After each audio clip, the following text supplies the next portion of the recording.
So in today's web dev tip, we're going to take a look at interfaces in TypeScript, and you'll see how interfaces are very similar to types, and they allow you to create your own custom types for data that you're going to be using within your TypeScript code.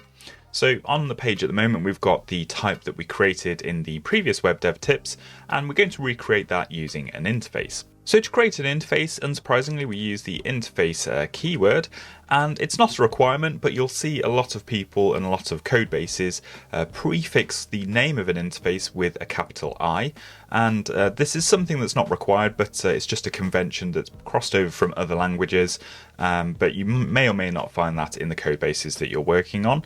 But I'm going to do it in this example here, simply so we can distinguish it from the user type that we've got up here. So we're going to create this interface I user.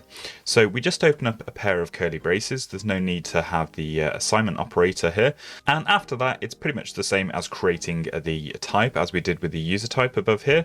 So I can literally just copy and paste this down into the interface that we're creating, and you can see they look very similar in appearance because they're pretty much doing the same thing.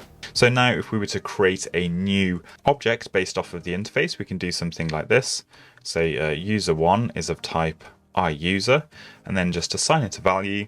We'll say name, and we give this user a name, and of course TypeScript is warning us, or rather telling us as an error, that we're missing the age property. So let's fill that in as well. So let's say age is 29. And now you can see we've got a new user object based on the iUser interface that is compiling successfully, and there's no errors. So you might be thinking, well, what's the difference between an interface and a type?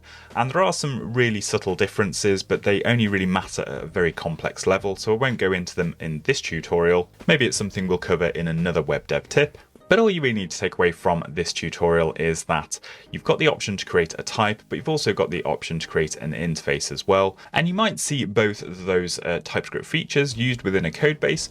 So just so that you're aware that they both exist, and at a very shallow level, they do exactly the same thing. So there you go, there's interfaces in TypeScript, and you can go away and use those in your code now. Make sure you stay tuned for more web dev tips.